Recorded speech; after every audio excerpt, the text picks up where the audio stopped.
When we look back at America's struggle for independence, one name towers above the rest: George Washington. His face is etched on Mount Rushmore, his portrait graces the dollar bill, and countless monuments bear his name.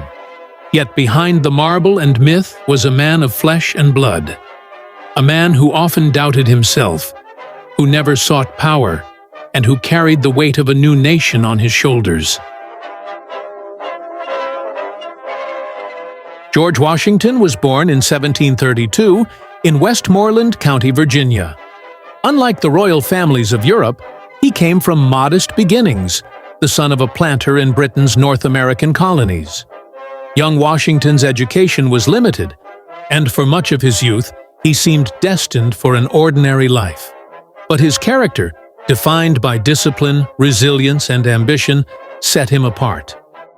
By his early 20s, Washington was already serving in the French and Indian War, where he learned hard lessons about military command.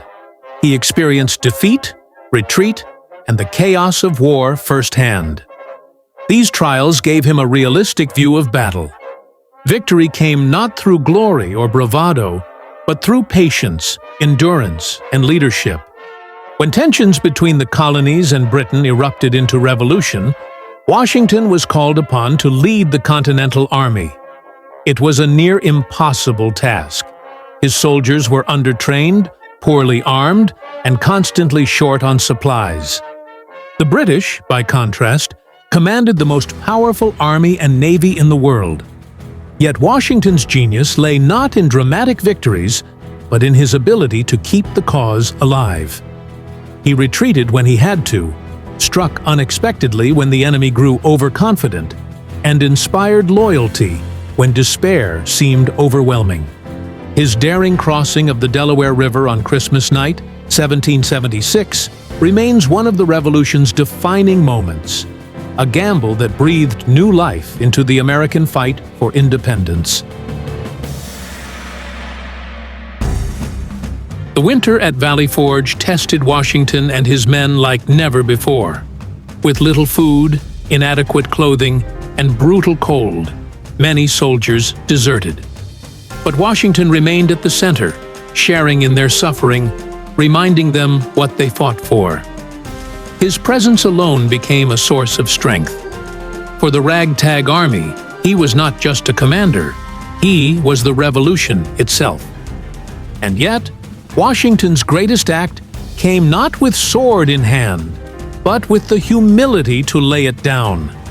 When victory was finally secured and Britain recognized American independence, Washington did something almost unthinkable. He surrendered his military commission and returned home to Mount Vernon. In a world where generals often became kings, Washington walked away from power. This act stunned even Britain's King George III, who remarked, "If he does that, he will be the greatest man in the world." But the story did not end there.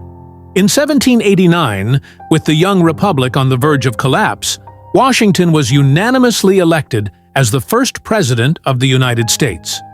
Once again, he accepted not out of ambition, but out of duty. His presidency laid the foundation of American democracy, a balance of power, civilian leadership, and a vision of government accountable to the people.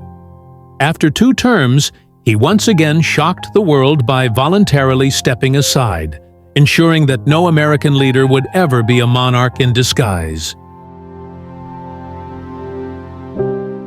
Washington was not without flaws. He was a slaveholder, a man whose vision of freedom did not extend to all. His legacy is complex, a reflection of both the ideals he championed and the contradictions he embodied. Yet, his willingness to place the Republic above personal power remains one of history's most extraordinary examples of leadership. George Washington is remembered not because he craved greatness, but because he resisted it.